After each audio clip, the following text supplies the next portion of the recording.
You're listening to Systemic Error Podcast. The failure was designed.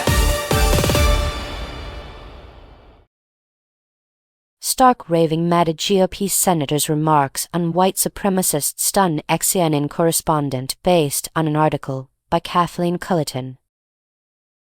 The senators saw a Nazi march and blamed Democrats. Source: a white supremacist group marched through Washington, D.C. on Independence Day. Sen. Mike Lee responded by claiming, without evidence, that Democrats were responsible. Fox host Laura Ingraham pushed a similar fantasy, calling the scene fake and suggesting it looked like Antifa in costume. The story is not that these people failed to understand what they were seeing. It is that they saw it clearly enough to lie about it. Power chooses the lie. The people with actual institutional power here are not the masked marchers. They are the senator with a national platform and the cable host with access to millions of viewers. White supremacist groups thrive when powerful conservatives act as their translation service, laundering public outrage into partisan deflection. Mike Lee did not stumble into confusion. He made a choice. He used his office to redirect blame away from the movement that produced the march and toward Democrats,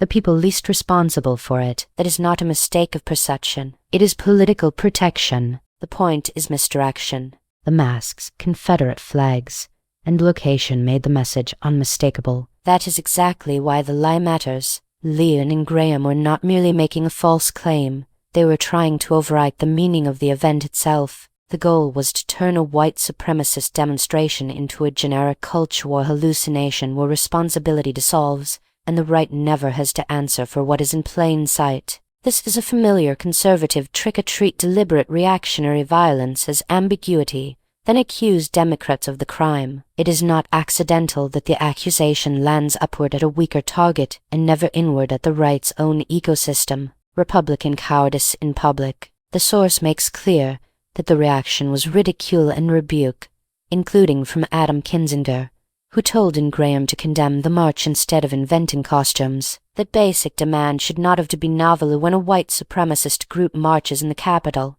The burden is not on Democrats to explain it away. The burden is on Republicans with microphones and Senate seats to admit what their movement keeps inviting, excusing, and normalizing.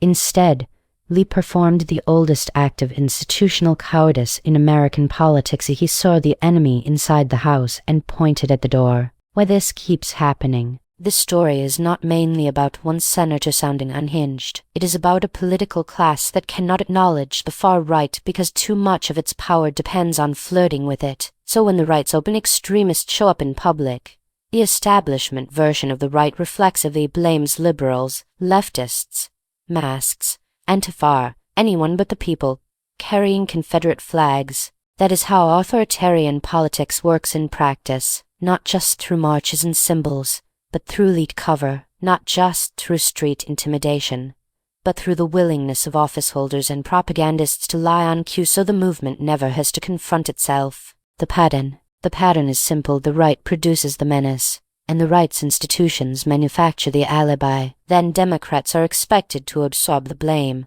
manage the fallout, and behave as though this is an ordinary disagreement among civic-minded adults. It is not ordinary. It is a system of denial built to protect reactionary power from its own visible evidence.